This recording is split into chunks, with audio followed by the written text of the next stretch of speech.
আসসালামু আলাইকুম। আজকে আমি আপনাদের দেখাবো খুব অল্প সময়ে রুই মাছের মাথা দিয়ে মাসকলাইয়ের ডাল। এই ডাল রান্না করতে বেশি সময় লাগে না, খেতে অনেক সুস্বাদু হয়। দয়া করে আপনারা আমার এই ভিডিওটা প্রথম থেকে শেষ পর্যন্ত দেখবেন। আশা করি আপনাদের ভিডিওটি উপকারে আসবে। প্রথমে আমি কড়াইয়ে অল্প পরিমাণ সয়াবিন তেল দিয়ে দেব। তেলটা ভালোভাবে গরম হয়ে আসলে আমি এর মধ্যে দিয়ে দেব পেঁয়াজ কুচি। আমি এখানে পেঁয়াজ কুচি দিয়ে দিচ্ছি। এখন আমি দিয়ে দেব রসুন কুচি। তারপর আমি এর মধ্যে দিয়ে দেব তেজপাতা।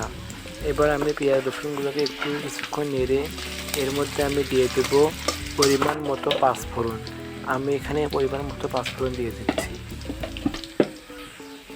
এখন আমি পেঁয়াজ রসুনগুলোকে একটু বাদামি করে ভেজে নেব। এবার আমি দিয়ে দেব জিরা ধনিয়া একসাথে বাটা। তারপর আমি দিয়ে দেব আদা রসুন বাটা। আদা রসুন বাটা দেওয়া হয়ে গেলে আমি এর মধ্যে দিয়ে দেব লবণ। আমি এখানে পরিমাণ মতো লবণ দিয়ে দেব। তারপর দিয়ে দেব পরিমাণ মতো হলুদের গুঁড়া। তারপর আমি খুন্তির সাহায্যে ভালোভাবে কিছুক্ষণ নেড়ে নেব।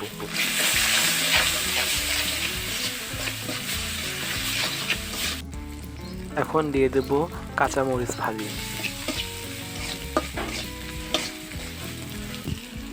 এখন মশলাগুলো কিছুক্ষণ কষিয়ে এর মধ্যে আমি আগে থেকে মাসকলাইয়ের ডালগুলো একটা বাটির মধ্যে পানি দিয়ে ভিজিয়ে রেখেছিলাম, সেই ডালটা আমি এখন এর মধ্যে দিয়ে দিলাম।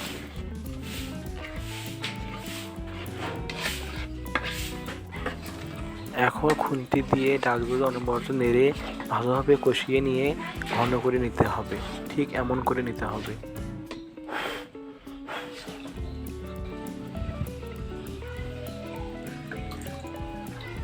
এখন আমি এই ঘন ডালের মধ্যে দিয়ে দেব পরিমাণ মতো পানি। আপনারা ডালটা যেমন করতে চান ঠিক তেমন পরিমাণ করে পানি দিয়ে দেবেন।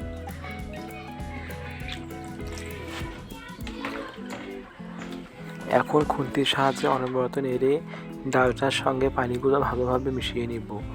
চুলার জাল যেন মিডিয়ামে থাকে।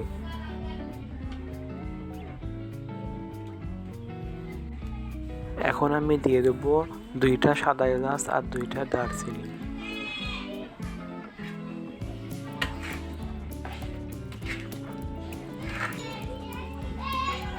এখন আমি ডালের মধ্যে দিয়ে দেব রুই মাছের মাথা। আমি মাছটা আগে থেকে কষিয়ে নিয়েছি, আমি মাছটা ঝুরঝুরে করে নিয়েছি। ঠিক এভাবে মাছটা ঝুরঝুরে করে নিয়ে ডালের মধ্যে দিয়ে দিতে হবে।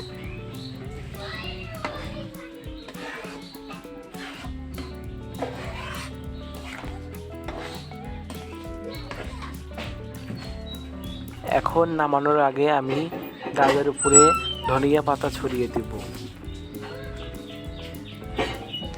এই ডাল রান্না করতে বেশি সময় লাগে না, খুব তাড়াতাড়ি ডালটা রান্না করা যায়। ঢাকনা ছাড়া এই ডালটা রান্না করা অনেক সহজভাবে হয়ে যায়। আমার এই ডালটা সম্পূর্ণ হয়েছে। দেখুন আমি ডালটা কেমন করে রান্না করেছি। খুব বেশি ঘন না, আবার খুব বেশি পাতলাও না, কারণ পরে ডালটা ঠান্ডা হলে ঘন হয়ে যাবে।